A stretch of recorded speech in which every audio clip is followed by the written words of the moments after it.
the thing. You're so good at that. I love it. If you're out there in the back, just kind of come in and find a seat because, as we all know, people come in a little later and they're going to need a first too, so don't be shy. Come on up. We are really excited because we have not one, but two dynamic presenters this morning. How many people is it your first time coming to 1 Million Cups? Woohoo, sweet! That's great. We're glad you're here. We do this every Wednesday from 9 to 10, and we have some lovely people that provide baked goods. They actually bake Kim. Where's Kim? Thank you. I just had a little bite of whatever that was, and I don't know who else brought stuff. Did you bring, oh, you brought baked goods? What did you make? Cookies. The cookies? Amazing. I love it. I love that everybody's like bringing their thing and putting out their little sign, because it's a fun way to promote in a way that you like give out. I don't know, like baking is like one of my love languages, I think. So this morning we have Siobhan.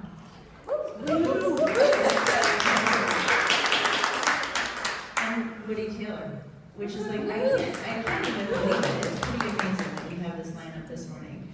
Now, Siobhan used to run Mode. Like, she was like this. Literally. Literally. And she has now gone off and started her own company, and it makes you think, like, do you need a full-time chief operating officer, or do you, what if you had somebody that you could call on for these big tasks, which is amazing. And then Woody is showing up here this morning talking about how it has been, up until a year ago, that college sports players were not getting any sort of monetary anything for their name and likeness. It was all kind of absorbed into the school. And that has changed in the last year. He's going to be talking about Rocky's Collective, which is helping players to fund their college while they're at college, playing for their team, dedicating their time. So, here are the rules. Hold on. Here are the rules. If you have a question, we got to go fast today. Big shout out to the organizers. Annie, Elizabeth are here this morning. And Beverly, shout out to Beverly. We love Beverly. And so here are the rules. We're going to do some quick presentations. We're going to do some quick questions. You raise your hand to ask a question. You wait for the microphone. Because we are recording, we need you to use a microphone for any question that you ask. That's the way that it is picked up. And we're going to move things along nice and quickly, and it's going to be a great morning. Shiv, come to the stage. All right.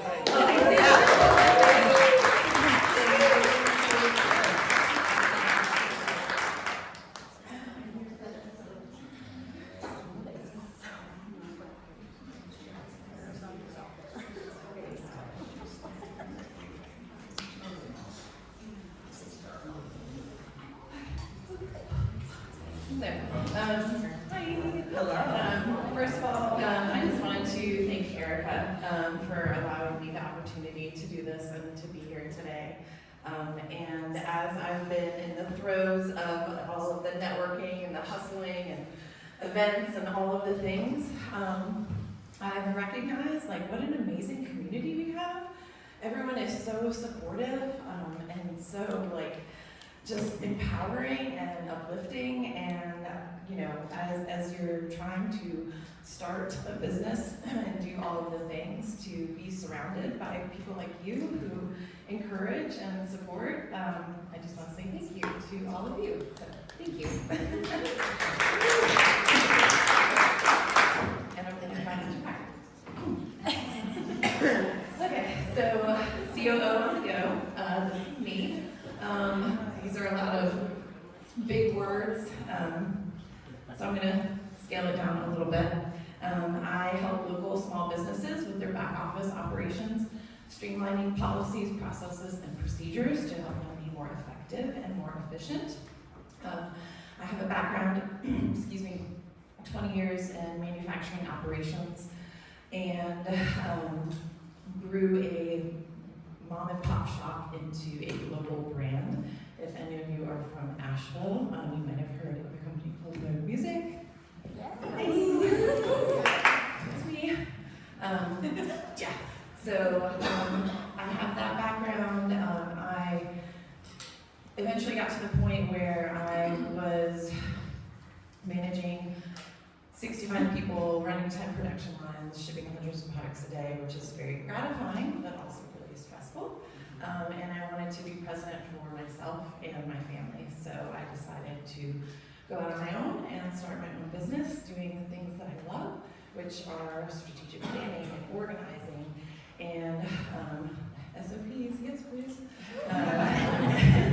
and working with people, So I combined those two things and came up with this idea of being a C.O.O. on the go. So, how did I get here? Me and my mom. My stepdad is a general contractor. He owns his own business, both residential and commercial. So I grew up in the business, and if anyone is familiar with being in a family business, you do all of the things. Whatever needs to be done, you gotta get it done, and you gotta figure it out in a fast way. So back office, filing, answering phones, cold calls, but also on the field, routing handrails, carrying 2x4s, talking to customers, all of the things. So from a very young age, learning what it takes to run a successful business, and all the facets of the business, from getting the client, getting the job done, and sending the final invoice and saying thank you. Next phase, restaurants and retail. If anyone has worked in customer service or hospitality, you know the hustle is real.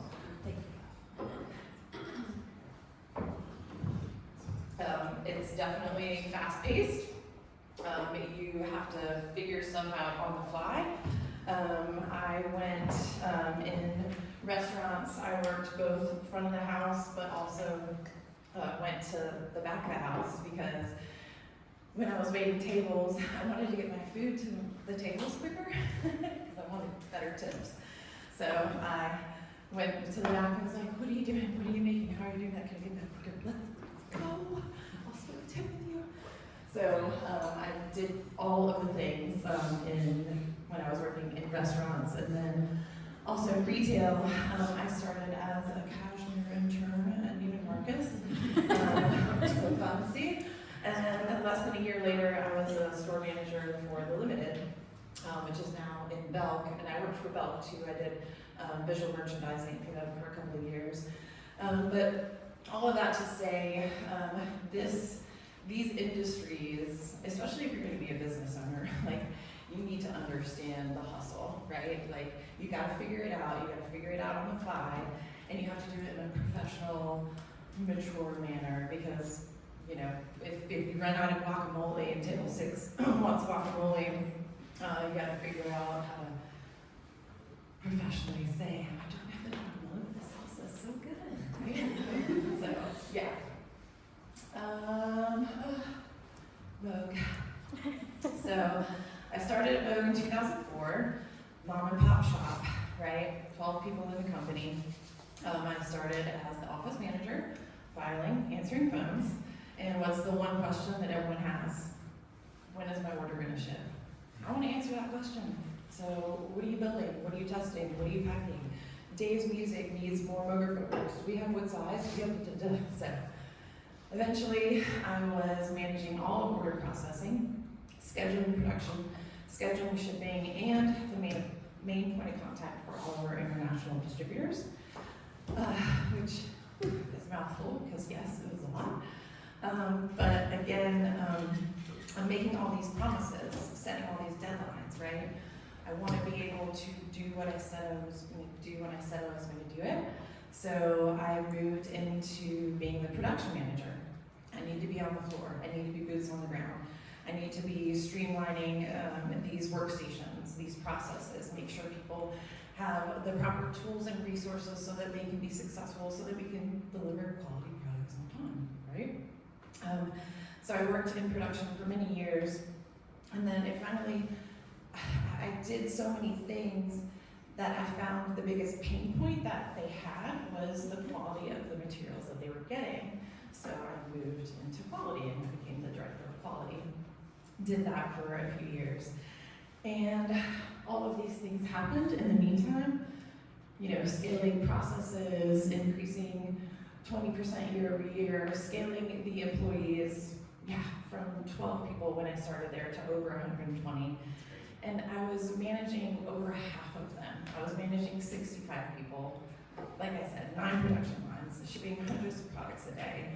And it was an amazing journey and process, but I was so exhausted when I got home. I did not have time for myself. I did not have time for my kids. An amazing husband. But it was just, it's not how I wanted to live my life. So I tried to think about, as stressful as that was, I loved what I did, and I loved problem solving, and I loved strategic thinking, and I loved spreadsheets and planning and all of the things. And I love people, so how can I put this all together? Here's how. And kind of meditating about that and thinking about that, that's how I came to these core values. So first of all, customer centric, we're gonna work together. A lot of people think of consulting and they're like, all right, this person's gonna come in, they're gonna tell me everything that's wrong, and then they're gonna give me their suggestions of how I should fix it, and then I'm gonna be out $10,000 and we'll be right back where I started.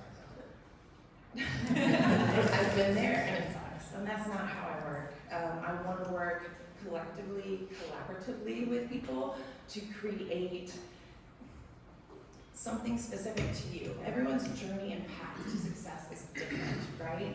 Like, let's figure out what is best for you, your company, your employees, and your customers. So, very customer-centric. Integrity. Unfortunately, in the past, I've worked with or worked for people who we didn't have the same moral compass, shall I say? And that's not how if we're going to work collectively and collaboratively, I want to make sure our values are in alignment. So that is very important to me. And then sustainability, obviously, like whatever processes we put in place, I want to make sure that it lasts for the lifetime of your company. Not just the processes that we do specifically for your company, but also for the environment. I love Asheville. I've been here for 25 years. I love going hiking and camping and all of the things, and I want my kids to be able to enjoy that and their kids. And that's why we're here, right? We love Asheville. So this is kind of just a general overview of my process, order of operations. So first, if someone comes to me and says, oh, I would really like your help, or someone refers someone to me, I call it a client intake checklist, but it's basically like a self-assessment, right? Like, where do you see your pain points? What is your timeline? What is your budget? All of the things. And then I'll schedule, after reviewing that, I'll schedule a consultation with them in person, twofold. One, I want to talk specifically about like what things that you put on there, but also, again, I want to make sure we have that connection, we have that fit, because that whole integrity part, I want to make sure that that's there. So if all of the things fit in line, then I'll come up with some different options, and it's different for everybody, right? This could be a startup company that has nothing in place and we're completely starting from scratch. Or it's an established company and you have processes in place, but they need updated, they need streamlined, they need help. So that's how I created services, and what helps me create that proposal is it just the basics? Are we just reviewing the current things that you have and seeing where opportunities or where we can plug in, help to make more efficient? Or are we going next steps? Are we actually creating those processes, now implementing? Or are we going all in and say, we're gonna solve the problems of today, and we're gonna look towards tomorrow and see how we can strategically plan for if and when those problems come up. It won't be a problem when we get there because we've already thought about it and solved it. And then coaching. So I've managed people for over 20 years. I love managing people. I love like training, coaching, watching people thrive, watching people grow. And from whether it's a personal or professional level, it all kind of goes together, right? So if you want to have some coffee and talk, I'm here for coaching too. So why me? Hopefully I've done a good job of explaining that. But just to reiterate, all of the different various backgrounds of roles, responsibilities that I've had allows me to get a better understanding of the different order of operations for all different types of businesses. I don't know what I'm doing. And I have a proven track record and a lifetime of experience, literally. Like this is literally just how my brain works, and it's fun for me. So help me help you, because it's fun. And you don't think it's fun. That's the thing. People start a business and they're like, oh, I'm really good at this thing and I really love doing this thing. But when it comes to actually running the business, it's like, oh, what am I going to do?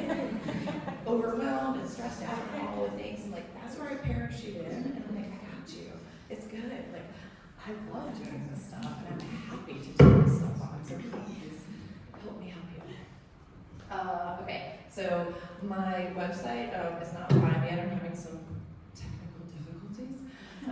So this is my current email and phone number. I've got some business cards too. Feel free to reach out. And thank you for letting me talk.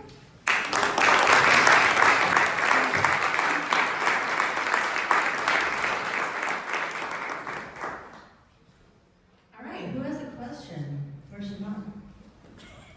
Already? You guys, are you feeling shy? Did we not get enough coffee? All right, there we go, there we go. Derek.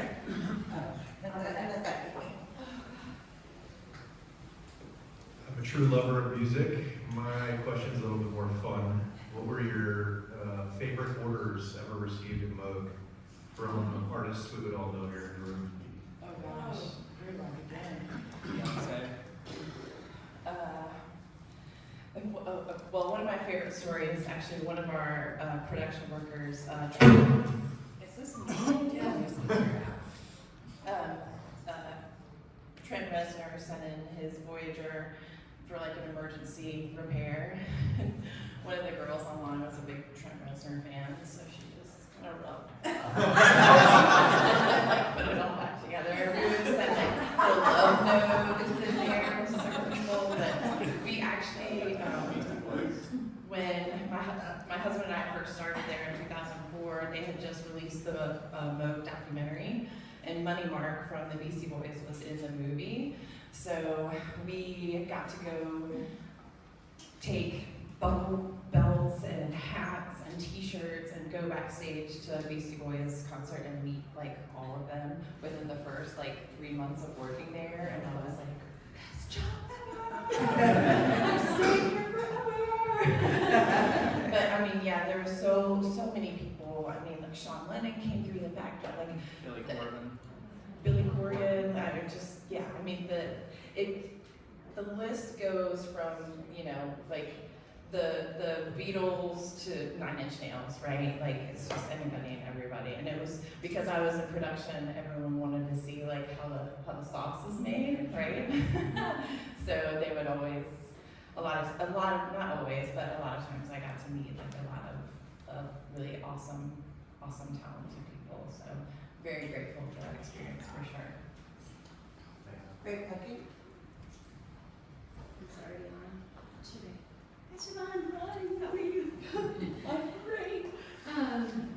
So I wonder if you can give us like a super brief case study, like what it looks like when you parachute in and help someone. Well, again, it depends on the client and the business, because it could be like a brand new business or it could be an established business. I love both because with beginning, I get to like start from scratch and help figure out like what that looks like for them. But also, I love the established too, because working with you know, my production staff for so long, I was always boots on the ground. I'm always like sitting down on the line, like, all right, what's going on? What do we need? Do we need to move this bin here? How is this? So when I come into established business and I can go talk to the people like on the floor, the people like in the thick of it, like day to day, figuring out how can I help you? I love that too.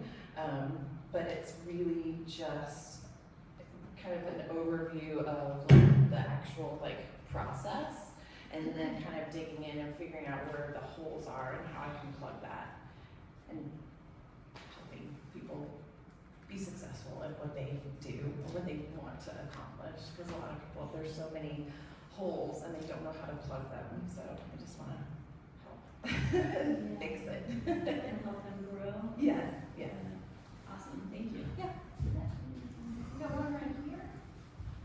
Hi, thank you for your presentation. I just would love to have your opinion on, for somebody more in startup mode, I found that I also love creating the systems and all the things, and sometimes I'll spend all this time to do it, but then in a couple of months everything changes because it's like I'm still figuring things out, and there's a part of me that's like, I just waste all this time creating all these systems, and while I'm still in startup mode, like how do you address that like phenomenon?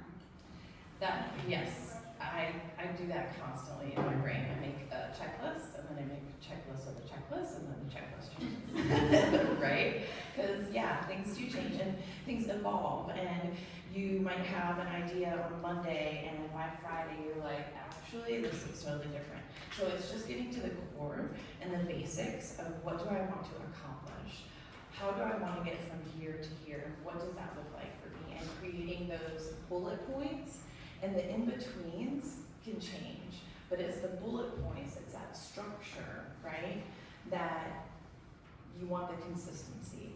And that's the consistency is what builds the foundation. Because once you have the consistency, then you have a repeatable, sustainable process that you can build upon. You can tweak it and change it, sure. It's gonna rain tomorrow, or it's gonna be sunny and 70, or it's gonna be freaking cold and whatever. Things are gonna change, but as long as you have at the core of what that looks like, that's what you can build upon. Because at the end of the day, right, if we wanna have that foundation so that we can have those repeatable processes, so they can be sustainable, so that we can say, here you go, said employee who now I trust to do all of the things, so I can go to the Bahamas for 10 days and hang out and have fun and know that everything's gonna get done the way that I want it to be done, right? Thank you. Hi, I'm going to bring One Million Cups back to what it's supposed to do, and it hasn't happened in a while, but a lot of presentations are supposed to and ask from us to help you. So instead of me asking you about your company, what do you want from us as entrepreneurs to help you with, so we can use our collective brain trust to assist you with going to the next step? Clients, please.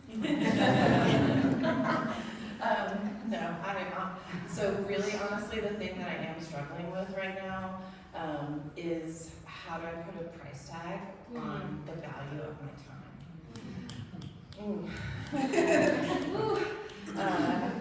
Like I said, you know, it could be a startup company where I'm starting from scratch with a process. That's a lot of time, that's a lot of, you know, brain power and all of the things, versus someone who might already have something established where I'm just like, oh, we can do boop, boop, boop, boop. Like, I'm not saying it's easy, but not as much investment, right? But how do I put a price tag on that? You know, like how do I say, oh, well, this is a sliding scale from A to B, and this is a sliding scale from C to, like, yeah. So if anyone wants to help me with pricing and how to put a value on all my amazing knowledge and time and all the things, that would be very appreciated, because I am really struggling with that right now. So actually, thank you for that question. Okay. And then one last one, because then we gotta move on to Joshua. Yeah, a few thoughts. So not knowing your self-assessment, a watered-down version could be a really good lead magnet for people to find out where you are, find out what stage you are, and like what do you need as a way to get folks on your email list and potential clients. And I'm curious, are you focused on in-person businesses in Asheville, online businesses anywhere, what stages, and some of that specificity might be supportive in helping your ideal client know that you're right for them. And I'll agree, like at the startup stage, like I would pay for like an SOP that I can just like insert, and so there might be a lightweight way that you can start supporting folks, and then your higher offers can be priced higher. Yeah. Just some thoughts. Yeah, no, I love that, thank you. Thanks for your presentation. Because you work with so many clients that are stressed out, high stakes, I'm curious what you've seen to be one or two behaviors or skills that your clients really need to work on to hang in there for the long term. Like, what are they missing? Or what do they really need to focus on to stay in the game as long as they can without burning out? What do they need to practice? Number one, breathe. Yeah. Number two, if you can try to find a few moments a day to just have time for yourself, to remind yourself of why you're doing what you're doing. It's super easy to get down a rabbit hole and to get lost and overwhelmed with all of the things. I do it myself. So this is what I do for myself, so this is what I tell other people. Breathe and take a few minutes out of your day to just remind yourself, I'm doing this because I want X, Y, and Z. And I'm going to manifest that, and I'm going to make it happen. And thank you, universe, like doing that like ahead. Like, thank you, universe, for making this happen. Thank you, universe, for making this business be successful. Thank you, universe, for bringing me those 3 clients after I did my hatch presentation. Just that positive thinking, that positive reinforcement of just reminding yourself of why you're doing what you're doing. Yes, it's going to be stressful. Yes, there's going to be crazy milestones or hiccups or whatever. But at the end of the day, you're doing this for a reason, and don't lose sight of that.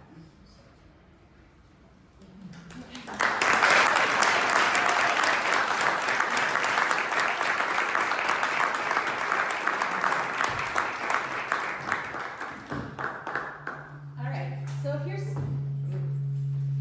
move it away from the speaker. It's all magnets, that's what it is. So if you're standing in the back, we still have some open seats, so come on up and get comfortable, because Coach Woody is about to take the stage. What they are doing is really interesting. What's the big guy at the Derek, what's his name? The tall one on the basketball team. They're all kind of tall. No, yeah, Drew Pepper. Like, he is like kind of like a big all-star. And he actually, it's been fun to like kind of watch what he's doing. I've seen people, I'm like, oh, that's a cool hat. And it's like his hat from his website. And this is like the first time they've been allowed to actually make money for their name and likeness. So, without further ado, Coach Woody, to the stage.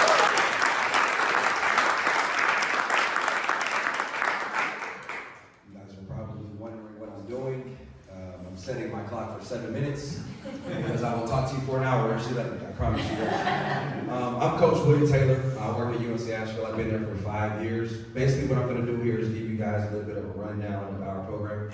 Has anybody ever been to a UNC Asheville basketball game here? Yes! That is winning right there. Has anybody stayed after to see our players communicate with our local community and the children? Yes, we are winning. Go ahead and hit that first one. Andy is our lovely assistant today. Oh, Andy hit the wrong button, but it's okay. Aha, here we are. Just a little bit of history of our program, guys. In the last 2 years, we've got the most wins in school history. All right, that's 49. Yeah, you can clap this up. That guy in the middle with that lovely blue shirt, I know he looks intense, but he's a sweetheart in our eyes, I promise you. His name is Mike Burrell, and he's the head coach. All right, he's taken this program from where it was to a place where now we're considered one of the elite mid-majors in the country. All right, hit the next one, Andy. All right, so you guys know some of these teams up here. Anybody ever heard of Duke University? Yeah. NC State, they did pretty good this year, right? Yeah, well guess what? We won more games than all of them. And this is a team that is right in your backyard. So you talk about an opportunity to connect with your community, which 1 Million Cups, that's what you guys are here to do. We're here to connect. We're here to unite. We're here to synergize. We're here to all be on the same page around one common goal. And that's what this team can do for this community. That's what this university can do for this community. Go ahead, Andy, let's talk about something else. All right, this is what our home court advantage looks like, guys. So you're going to see here a couple of pictures of what the arena looks like.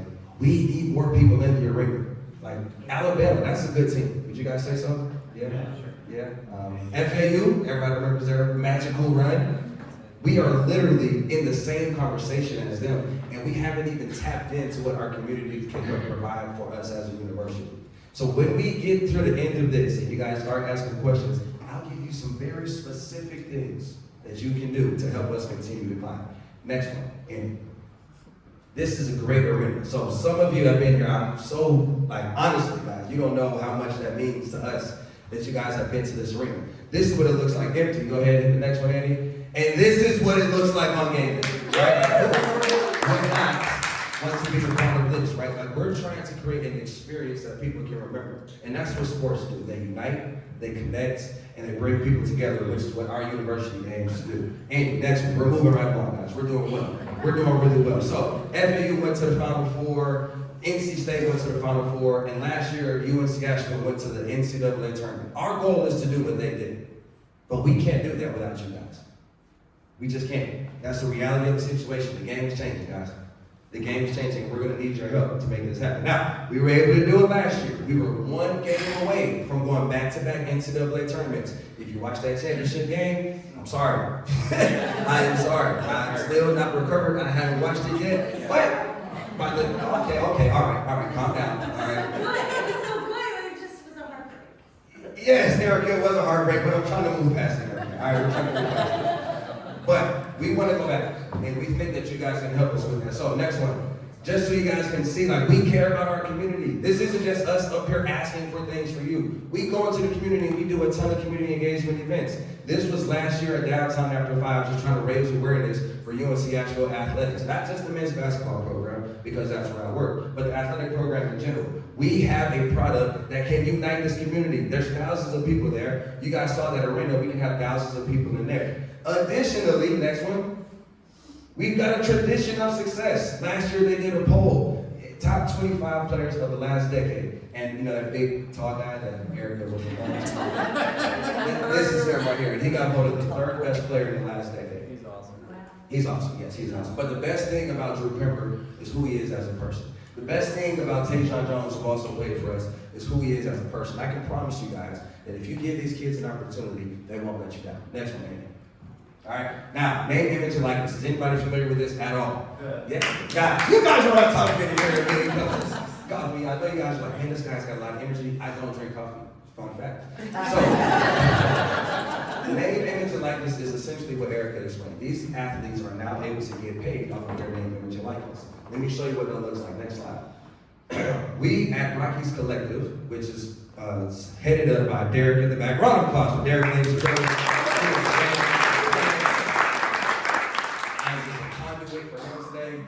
Rockies Collective is aimed to try to bridge that gap between the athletes and the community businesses. The athletes and the people that want to get involved. You've got an opportunity to help change lives. And that's what this is about. This isn't about, oh, I have to give this. No, it's an opportunity to change a young man or young woman's life. Next one. That's the mission. We're not going to spend much time on the mission. That's a lot of words. Again, they cut my time. They told me I only had 7 minutes. I got about 2.5 minutes left. But basically, we're trying to make connections. All right, that's what we're trying to do. Next one, Andy. All right, so an example of what an NIL deal will look like. This is a deal that was brokered by Russ Towers. This is on the side of the building. This is Drew Pember, really good player. Just came back from 22 NBA workouts, so he's got an opportunity to play in the NBA.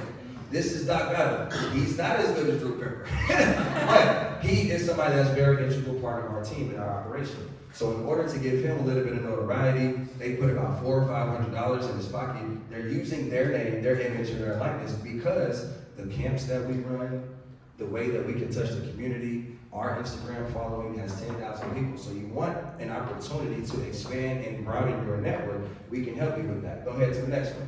Again, there's that tall guy again. What's his name? You guys know it yet? Drew Pember. All right. Yeah, I just gave you guys a cheat sheet. Drew Pember combo. Bears Barbecue actually came up with a combo that every single dollar, I apologize. It was a $13 meal, but $2 of that 13 went to a charity, right? So like this isn't just, hey, we're trying to get the kids rich. Drew decided that was more important than the money going to him. So these are just examples of NIL deals. Next one. Now, another way that you guys can get involved, if you don't want to just use your company or things along the lines and you have children, we have a summer camp that's coming up. All right, we have a summer camp that's June 17th through the 20th, and the other date is July 29th through August 1st. This camp is major, all right, it's major. And what it does is it connects our community to our children. It connects our kids on our campus and allows them to understand the importance of leadership. It helps them understand that you are a role model. Sorry, Charles Barkley, you are a role model when people are looking at you and when people are seeing you and when you're in a position that you are as a college athlete. So these are just some dates for our summer camp. But what we're really here for, go ahead and hit the next one, is this is an opportunity for you guys to get involved. And I love what my young lady said in the back. She said, $1,000,000 cups is what can you do for me? That is awesome. And this is just, I like that, I like that. That was pretty good. This is just one of the events that we're gonna run that is gonna help our collective, right? That's what this is for. It's an opportunity for you guys to get involved without having too much skin in the game. This is also an opportunity for you to come and learn more. So on Saturday, May 4th, which is next Saturday, from 10 a.m. to 1 p.m., we're gonna host a putt-putt tournament. All right, if you wanna come as an individual player, that's the price. If you wanna put together a team, that's the price. And if you just wanna come and be a spectator, that is the price. What this is an opportunity for us to continue to accrue the top talent around the country. We don't wanna limit ourselves.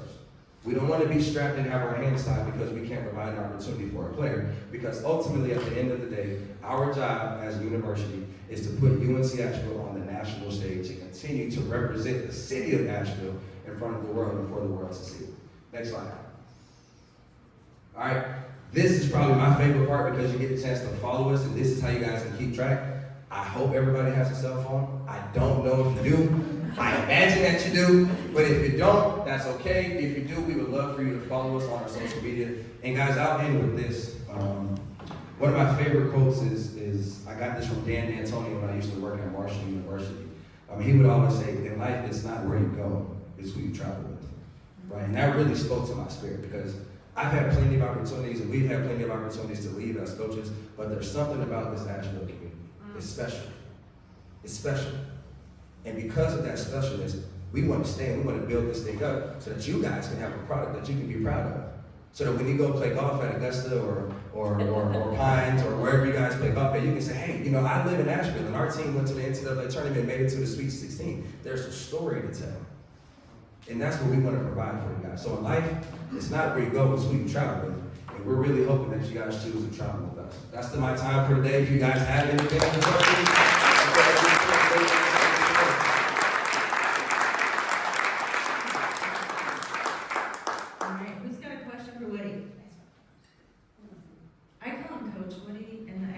actually enjoyed that or not. Everyone's like, Coach It's fine. Just if I have a beer in my hand, I'll just be Woody. But when I'm just very good, just Coach Woody. Oh boy. There we go.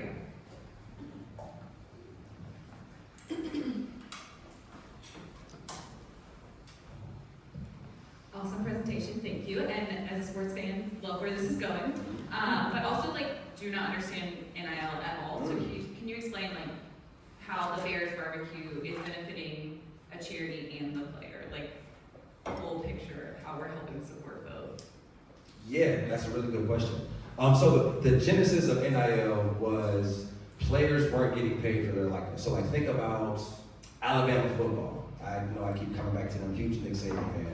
But Alabama football was making the University of Alabama hundreds of millions of dollars, and these players were getting a scholarship check. You know what? You get to keep your Pell Grant. That's cool. You can keep that. We're just going to make this hundreds of millions of dollars. You're going to go out there and put your body on the line. You're going to go out there and get hate emails because you drop a pass. And me as a coach, I'm going to get hundreds of millions of dollars. So what NIL was an opportunity for these student athletes to use their name, their image and their likeness to gain money, to get paid, right? And that's how it started. Now, it's transformed into something different now, but where we are at as a university, that's what we want it to be about. So Drew Pember worked with Bears, and Bears said, hey, we're gonna give you a deal. We're gonna give you your own meal combo. So anytime that somebody comes here and says they want the Drew Pember combo, which gives Drew notoriety, he gets $1.50. The charity gets $1.50 out of that $13. So the money would go to him, and he would donate it back to the charity, in addition to that extra $1.50 going to the charity. And I think he only sold like 500 meals or something, but that's $500 that went to a charity. And again, he chose to structure his deal that way. That's the type of student athlete that you would be supporting here at UNC Asheville. Good question. Yay, Beverly. Yeah.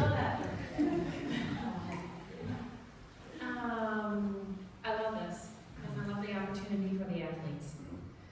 How do you manage the psychology of the fame and celebrity that comes with having your face and selling meals and having this wave of popularity that can impact team relations and approach to training and all of that with the financial need and the benefits of this program? Yeah, it's tough. It's definitely tough, but all of these players that really have aspirations of being professionals, right? So we try to run our program like a professional, club would run their program. So we talk to them about, hey, this doesn't really mean anything in the grand scope of things about who you are as a person. It's just a little bit of change in your life. Now, the best way that we handle it, Beverly, if I'm being completely honest, is we only recruit players that have extremely high character. Because if you don't, then it's, well, he got this, and he got that, and she got this, and she got that, and now your team is dysfunctional because it's about the other stuff, right? But here at UNC Asheville, the number one thing that we recruit is character. So a guy like Drew Pember, who averaged 20 points per game, 10 rebounds per game, was back-to-back player of the year, 2-time defensive player of the year, male athlete of the year for the Big South Conference, didn't blink an eye when he got whatever money he got from the collective, because it was who he is that night, not what he did or what he got. So does that happen on teams? Absolutely. There's teams that have had their season derailed because they're not character-driven people. They're money-driven. And that's why I feel comfortable coming up here talking about this, because I know our student athletes would appreciate it, number one, and number two, they have the character to be able to handle it as well.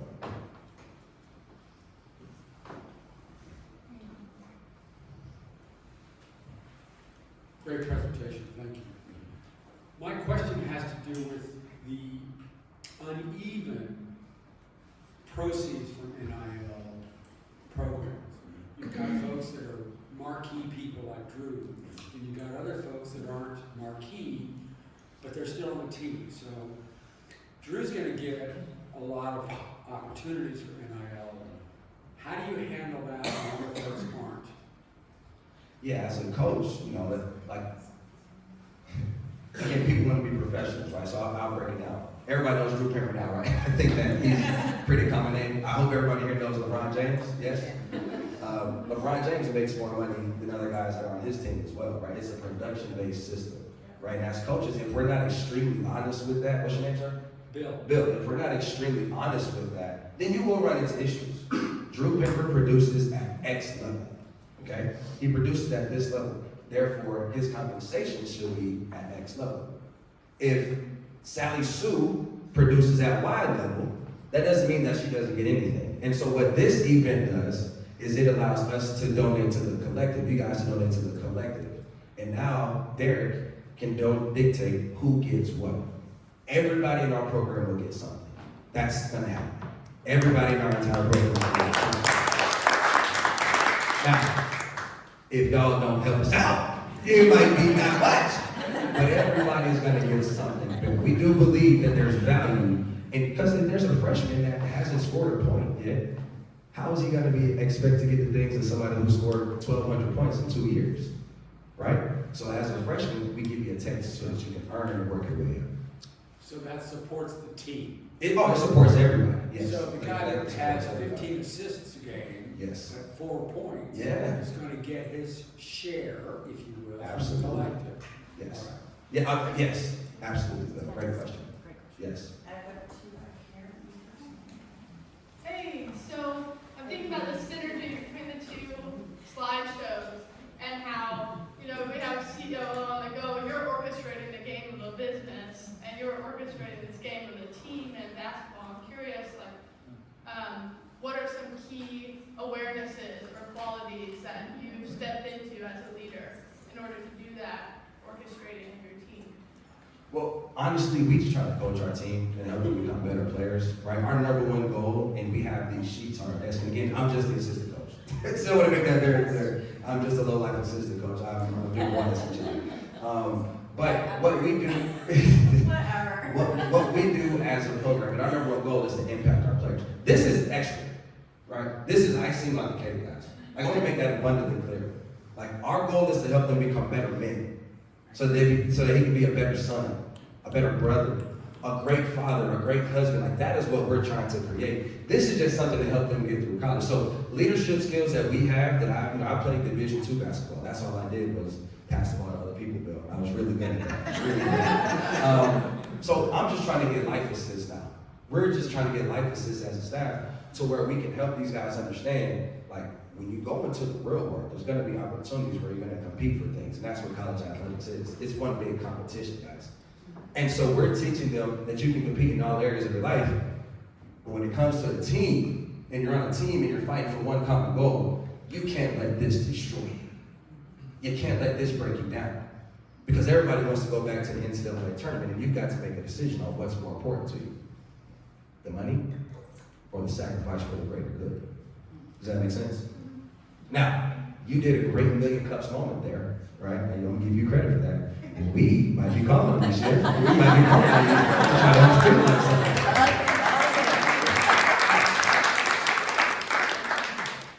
Anyway, what else is that? I know a big problem with mid-majors now is like trying to, like, once they recruit somebody who's maybe never recruited, and then they have a breakout season, and now the bigger programs come offering them bigger checks. I'm curious how y'all balance between like recruiting people into the school with NIL offers and keeping people here that maybe are performing well. Great question. Do you have the answer? I was wondering, if you had it, just let me know. So Drew is a great example of that. I'll give you Drew's story since he seems to be the topic of the conversation here. He transferred to us from the University of Tennessee, Knoxville. All right, was playing 0 minutes a game for 2 years straight. The second year, he might have played maybe 6 minutes a game, 4 minutes a game. Came here, was first team all conference and defensive player of the year. Was that, obviously, I listed off his accolades. So he transferred down, okay? So like he went from the highest level, which is high major, to mid major, which is where we are.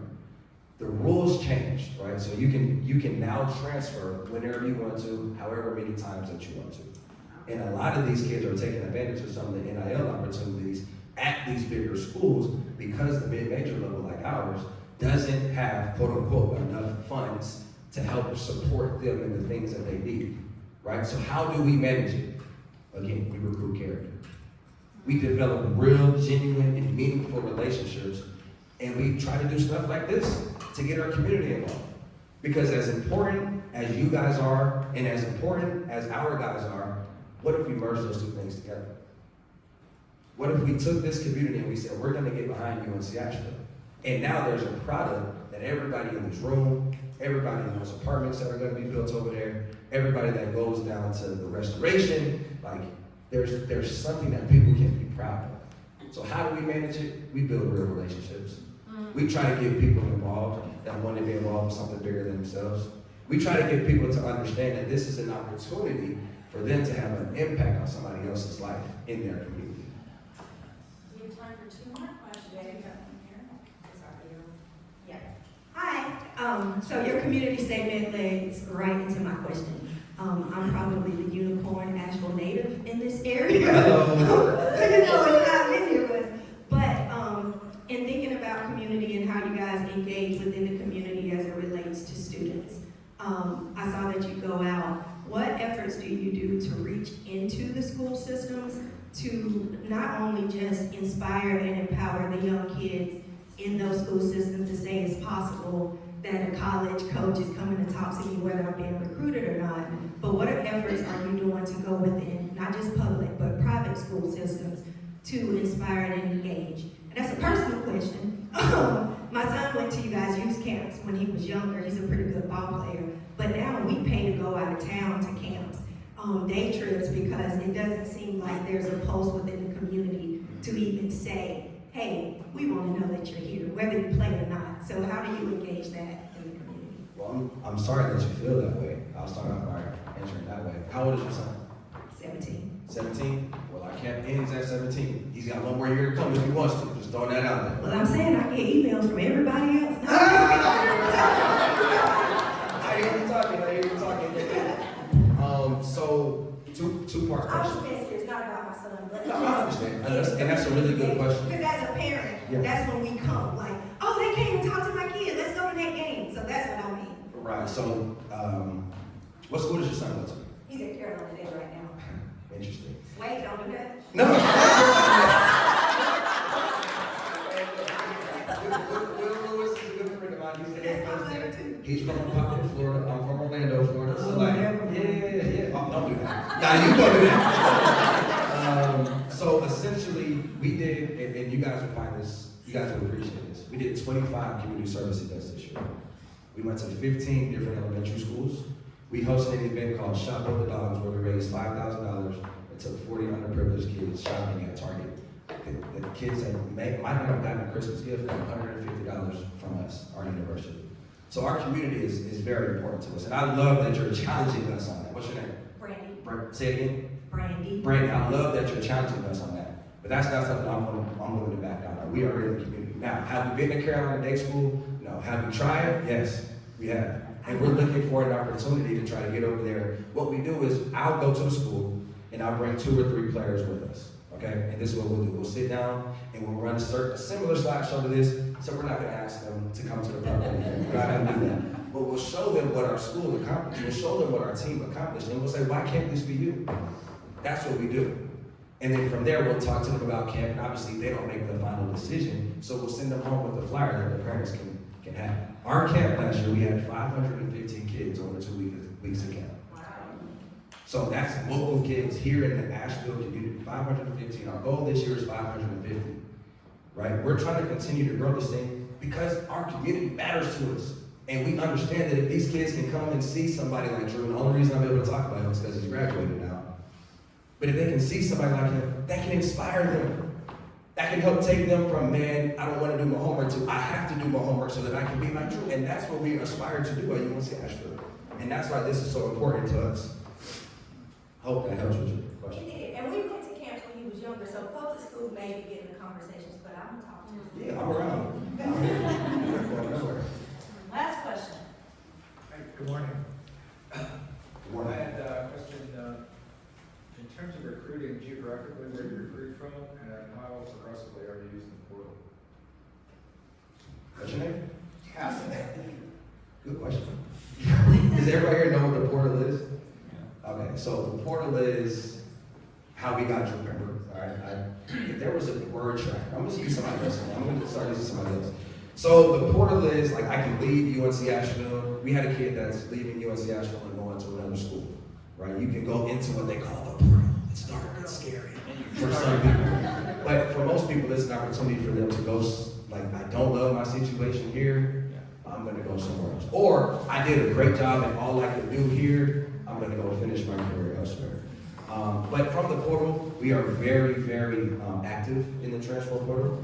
I think that's one way that all colleges are recruiting now for a variety of reasons. The first of which is you can't put a price tag on experience, right? Ask shit about that shit. You've got 20 years worth of experience. You might need to go into the portal and see who's seeking you out, right? But you can't put a price tag on experience. Experience is everything. And if you can get a player that's older, that's accomplished, that's proven that they've done it or can do it, you would rather have that than a freshman who might be really talented, they just never played the game in front of 4,000 fans before, or never played the game against somebody who's 6'10", 275 pounds. You would like to get somebody who's a little bit older, so that's kind of how we do our recruiting efforts. Now, I'm sure Erica's getting ready to cut me off. I mean, I don't know, maybe people have to go to work, but That's I it. mean, we just want to listen to you for forever I because agree. you're I very told you. engaging. I Let's told you. all be honest. I'll stick around if anybody has any other questions, but I'm going to bring, first of all, Erica, come on up here. Come on, Erica.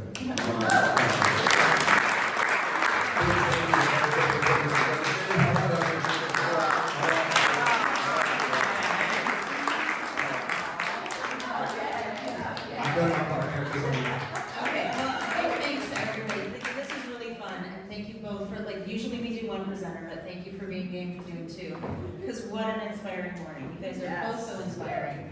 And Erica brought up that what can we as a community do for you? We usually work with presenters, well, we always work with presenters before they present and usually wrap that in. So for Shiv, she needs a little bit of help with figuring out how to put dollar amounts on her thing. And for you, it's the putt-putt. Do I get to putt-putt with Drew Pember? Or, now that I know his I can name. neither confirm or deny that statement. But are the Our, players yes, our players will be there. Our Okay. players will be there. Okay. Now, Drew was graduating. I'm sorry. I know I talked a lot about him today, but he's the only one I'm allowed to talk about because he's graduating. So, Drew's going to be. There's other really good players too, guys. I promise you. I just used him because we saw his picture 17 times. All right. Well, I want to thank you all for coming out today. Thank you so much.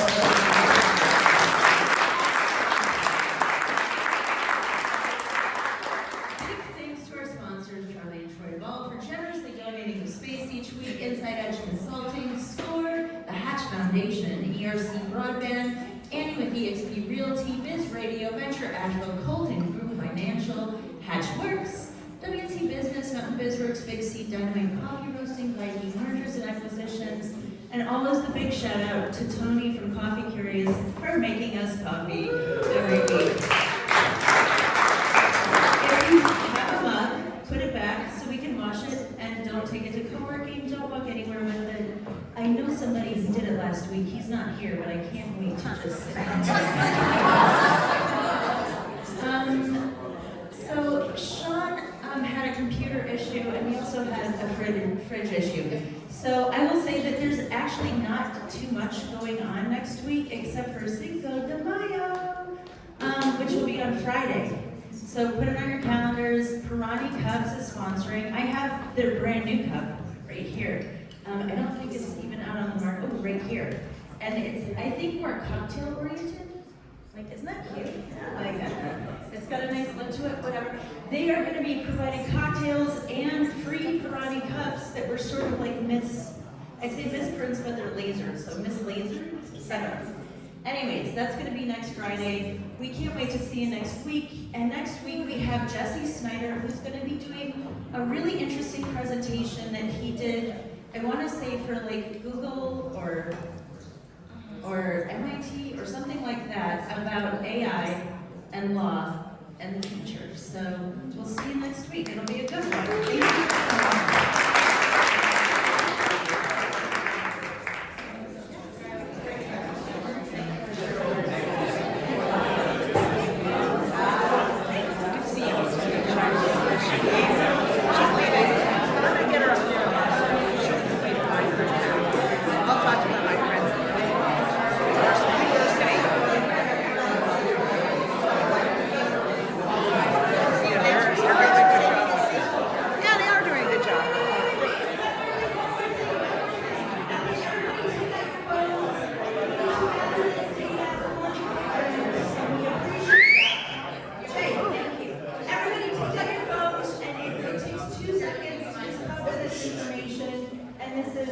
Used for our grant resources for the Hatch Foundation.